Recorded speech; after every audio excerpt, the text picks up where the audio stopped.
ಮಹಾಗಣಪತಿ ಕೃಷಿ ಕನ್ನಡ ಯೂಟ್ಯೂಬ್ ಚಾನೆಲ್ದಲ್ಲಿ ಎಲ್ಲ ರೈತ ಬಾಂಧವರಿಗೆ ಸ್ವಾಗತ ಸುಸ್ವಾಗತ.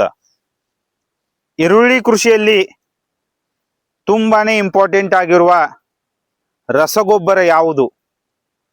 ಆ ರಸಗೊಬ್ಬರದಿಂದ ನಮಗೆ ಹೆಚ್ಚು ಇಳುವರಿಯೂ ಬರುತ್ತೆ.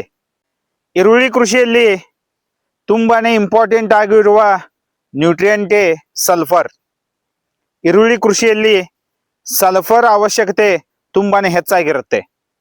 ಅದರ ಸಲುವಾಗಿ ತಾವು ಸಲ್ಫರ್ ಎನ್ನುವ ರಸಗೊಬ್ಬರವನ್ನು ಈರುಳ್ಳಿ ಕೃಷಿಯಲ್ಲಿ ಬಳಸಿದ್ದಲ್ಲಿ ತುಂಬಾನೇ ಚೆನ್ನಾಗಿ ಇಳುವರಿ ಬರುತ್ತೆ.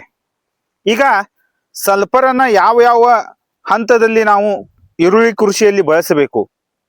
ಮೊದಲನೇದಾಗಿ ತಾವು ಈರುಳ್ಳಿಯಲ್ಲಿ ಬೇಸಲ್ ಡೋಸ್ ಅನ್ನ ಬಳಸ್ತೀರಾ, ಆ ಟೈಮ್ದಲ್ಲಿ ತಾವು ಕ್ಯಾಲ್ಸಿಯಂ, ಮ್ಯಾಗ್ನೇಷಿಯಂ, ಸಲ್ಫರ್ ಈ ಕಾಂಬಿನೇಷನ್ ಇರುವ ರಸಗೊಬ್ಬರವನ್ನು ತಾವು ಬೇಸಲ್ ಡೋಸ್ದಲ್ಲಿ ಬಳಸಬಹುದು.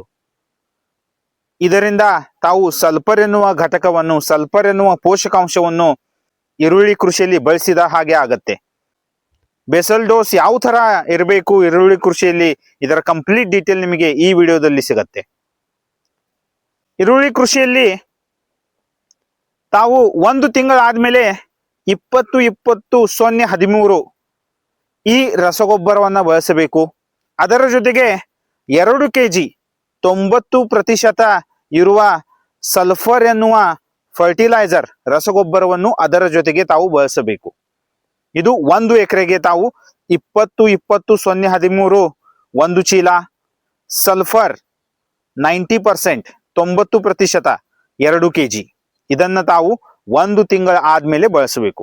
2 ತಿಂಗಳ ಆದ್ಮೇಲೆ ತಾವು ಸಲ್ಫರ್ 2 kg 90% ಇರುವ ಸಲ್ಫರ್ 2 kg ಬಳಸಬೇಕು 1 ಎಕರೆಗೆ.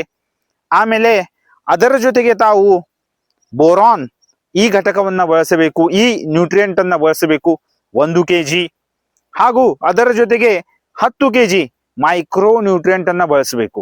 ಮೈಕ್ರೋ ನ್ಯೂಟ್ರಿಯೆಂಟ್ ಕಾಂಬಿ ಪ್ಯಾಕ್ ಅನ್ನ ತಾವು ಬಳಸಬೇಕು.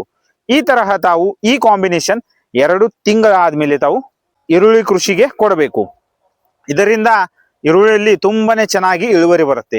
ಈ ತರಹ ತಾವು ಸಲ್ಫರ್ ಎನ್ನುವ ನ್ಯೂಟ್ರಿಯೆಂಟ್, ಸಲ್ಫರ್ ಎನ್ನುವ ಪೋಷಕಾಂಶವನ್ನು ಈರುಳ್ಳಿ ಕೃಷಿಯಲ್ಲಿ ಕೊಟ್ಟಾಗ ತುಂಬಾನೇ ಚೆನ್ನಾಗಿ ಈರುಳ್ಳಿ ಕೃಷಿಯಲ್ಲಿ ತಮಗೆ ಇಳುವರಿಯು ಬರುತ್ತೆ.